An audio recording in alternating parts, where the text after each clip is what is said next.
There is a discussion that is happening on the fringes of the conversation in and around the voice, which is, and some Liberals are starting to push it, is that should there be a definition for Aboriginality? Should there be a definition to be declared as Indigenous? Now, we know that the Indigenous population increased in the last census and increased by, from memory, about 200,000 people, which was well and truly above birth rate. Yes, some presumably people went and redid their family history, and maybe some people were no longer ashamed about their family. But the point was, there was quite the jump, which has brought to some conversation about, do you need to make this clearer? And I'm good luck to whoever wants to come up with the testing system here.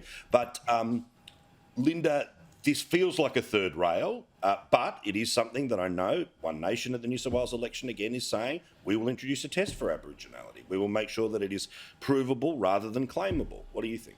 I think it's divisive, and I think it's yet another way of the coalition secretly, behind the scenes, sending the message that they oppose the voice without wanting to say that in order to not try and offend the Teals. There is just no way that they can tie a neat bow around their positions, and these kind of statements where you have to legally define Aboriginality, I think just make the Liberal Party's job, frankly, it's not my job to give them advice, but it makes it even harder for them to appeal to a broader base than they have been able to achieve. I've said this repeatedly in the City of Sydney. We've got a fantastic Indigenous and Torres Strait Islander advisory panel. We've never needed to have a definition. It works incredibly well. That panel informs our council about all sorts of things, including flood mapping for the council, which we've used to underlay our planning controls and stops everybody's houses from being flooded, not just people. So Julian Leeser, the Shadow Minister, so many strong benefits, was on Sky this morning, right? Yeah. I'm reading from an account of what was said there, right, which was, it's a matter for the government to clarify. He wants a clarification on the definition of Aboriginality. Let's be honest, even if you are hardcore, absolutely 100% no to the voice, we all know what Aboriginality is. Well, What, we're going to say only 1/3, as soon as you're 1/8, you're not Aboriginal anymore? I listened to Lisa this morning, and you know that I think Jacinta Price 100%, should be the Shadow 100%. Minister, not I'm not a lefty tonight, but I'm just saying there's a couple of things. I think this stuff's and the point unnecessary. he was making was that there is already in a number of pieces of legislation definitions of what Aboriginality is. It is a perfectly legitimate question to ask, which one are you going to pick? Because they exist already. Mm-hmm. So I think to try and put that as spin on the way I saw Linda putting it, I don't think is right. I think the whole debate is racist. I want the race power removed from the Constitution, so you cannot make laws according to race. This is part of collectivisation. You don't make a judgment anymore about whether a person is a good person or someone who is upholding good standards or someone who's got inspiration to give to people. No. You've got to be part of this collective over here, and then we'll judge you according to the collective. But Whereas the individualism is the way we should be going, and it overcomes so many of these divisive issues. So it is a racist debate that is going on because of what Albanese has done. No other reason. Fiona, again, my concern in all of this is if we were turning around and defining who is a Greek Australian, right? Oh, you can have your parents but not your grandparents. There has to be both parents, not one parent. It has to be, now I get it, right?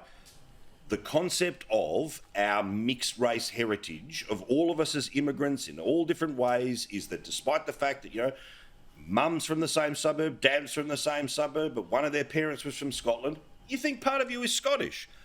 I think if you supplemented the word Aboriginality for Greek or Italian, people would see this as, we don't need this. So why would we need this for this? There's no voice for Greeks or Italians. I understand, but I'm saying of all the things that the Liberal Party could have done today, if they want to say no, say no. This is. I think they should come out. This and is say no. noise on the way to no, or it's noise putting off not saying no. That's what I think. And it's divisive. Fiona. Yeah, look, I tend to agree with you, Paul. I mean, I I don't think this is I don't think this is really the argument to have around the voice. I think there's a lot of challenges with it all on its own. I mean, quite simply, if Albo can just legislate it, then just legislate it.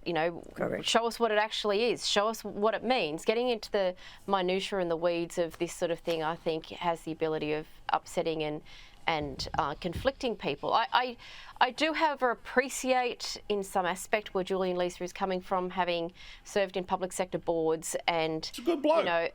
And no, but also seeing that, I could identify as Aboriginal and somebody then can say, yes, you are Aboriginal, and therefore I am Aboriginal, even though I'm 46% Scottish and whatever, So, I mean, I've got ambiguity in part of my family history, but does that mean this or does that mean that? And so I appreciate that within the public sector there are a range of definitions that need to be determined as to what this means and all of those sorts of things. But I mean, I just don't think this is a very divisive type of comment to make. I think this is a very challenging policy area that, Anthony Albanese has gone into this, with